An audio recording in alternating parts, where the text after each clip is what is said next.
Hey, it's Tyler from Manifold, back again. So now we have initialized our blockchain, but at the moment we only have a single user within the system, the admin account. And in order to further interact with that, we're going to need to create some additional user accounts and hand them some currency. And so in order to do this, we're going to go back to our Quick Start and REST API documentation. Now, if we scroll past our intro section and then our concepts, we get into the REST API portion. Now there's two I want to point out right off the top of the bat, and that's this config and register. These are the only endpoints that do not require to have any sort of authentication to access. Now how do we use them? Well, that's where the base URL that we got when we initialized the blockchain comes in.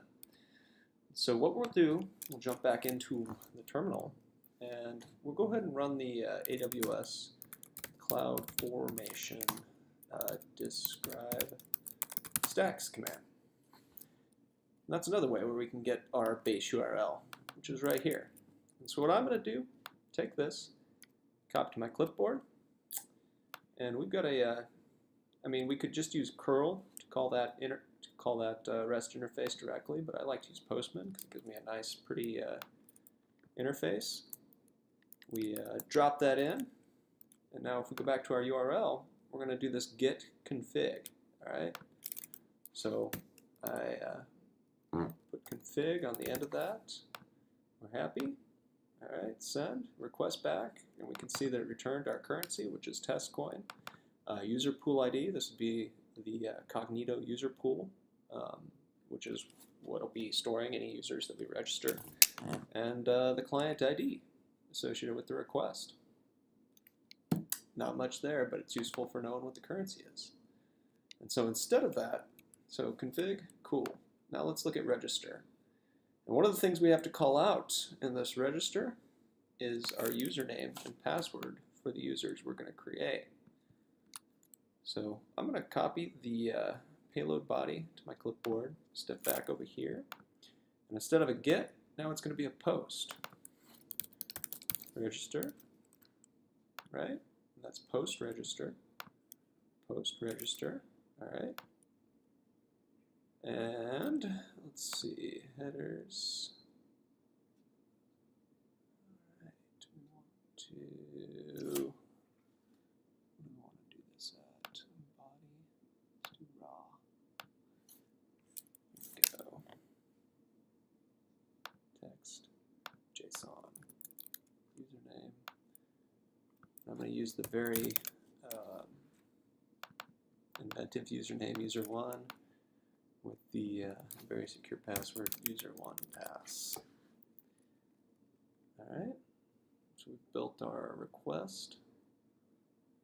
We can go ahead and send it. Let's make sure it returns. Oh, and this would be good to point out. Password does not conform to the policy. Password must have uppercase characters. Let's try a different pass. User1 pass, and then we'll go ahead and throw an exclamation mark at the end. Send. Okay, cool. And that was successful. And now we can look at the JSON that was returned from the body. We get our username, the user pool, which we saw in the config before, along with the endpoint for that authentication. Most of this we don't need to know. But we do want to keep track of our username and passwords. What I'm going to do is copy that, and we'll put that in a nice little text editor that we were using before. All right. Now we've created a single user. Let's make another one, a user2. All right, with the very secure user2 pass. Send that same over again. Okay, creation was successful. Copy that to my notes as well. And something to point out here. I'm using Postman, but if I go over here to code, we can perform that same command through simple curl. I just like having the GUI to walk me through it. All right, so now we've got a couple of users in our system.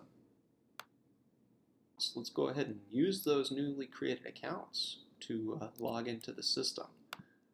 So we come back over to our document here, the login command sure does look a lot like the register, so we'll just change that endpoint from register to login.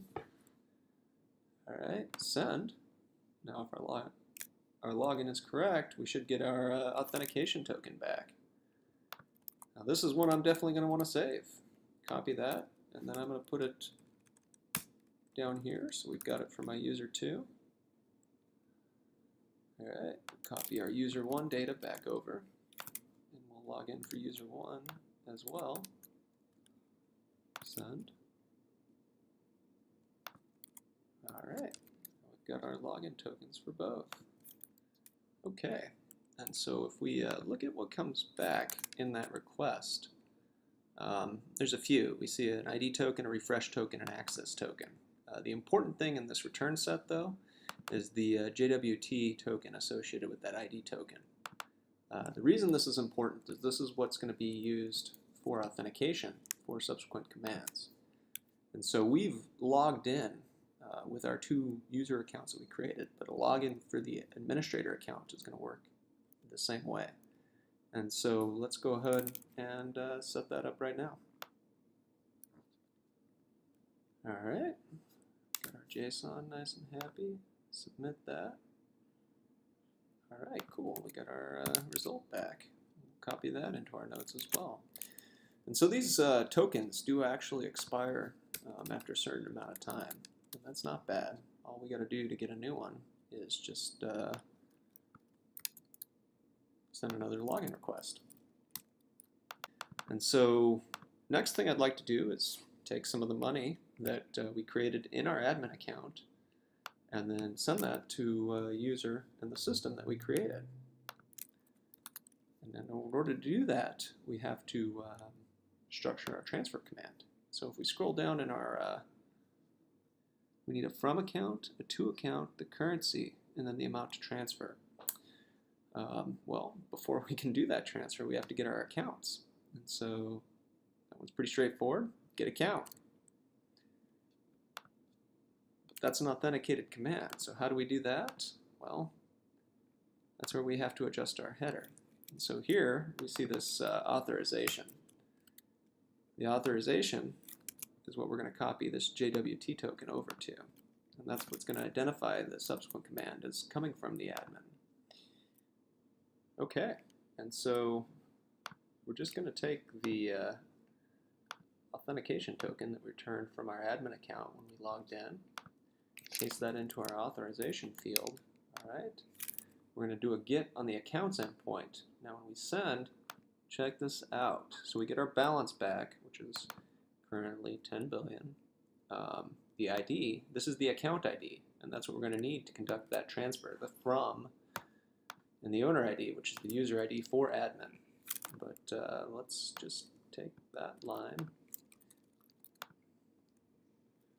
I'll just copy this over to my notepad as well.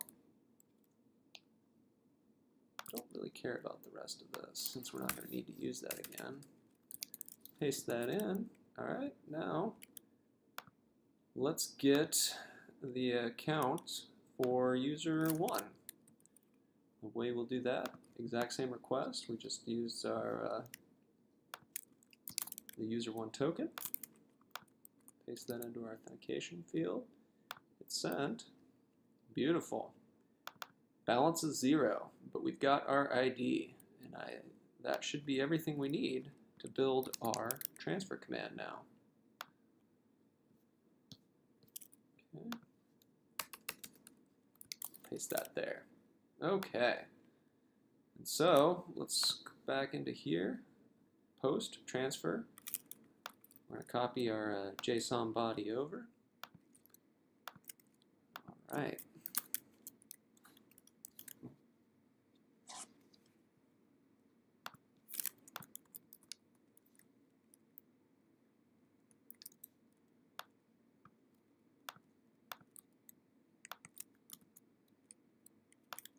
Send a 100 million. 2, 3. Okay. Currency is going to be testicle. Okay. From our source ID, Alright, source is going to be the admin account, which is this guy right here.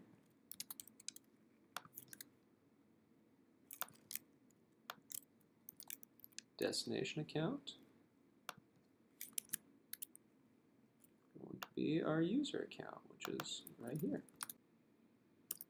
Now, if I try and do this send right now, it should fail. Let's make sure. Access denied.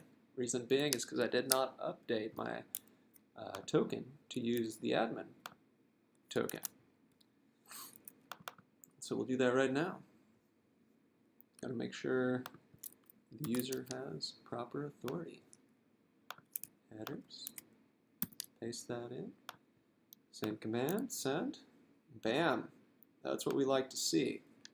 So if we go back to our URL, returns the ID of the transfer event.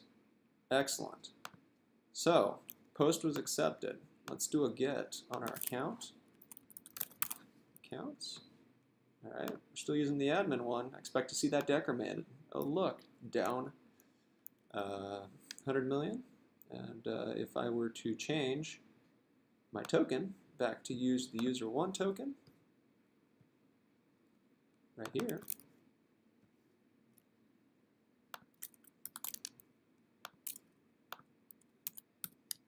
send. There's our balance, 10 million that we just transferred in, 100 million.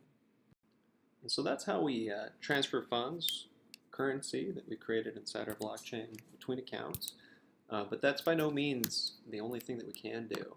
We provide a generic interface in order to post any kind of event. And this is any JSON that could be accepted written to the blockchain. All right. And so the rest of the commands are called out here. In the API documentation, we've got them documented. Any questions, feel free to reach out.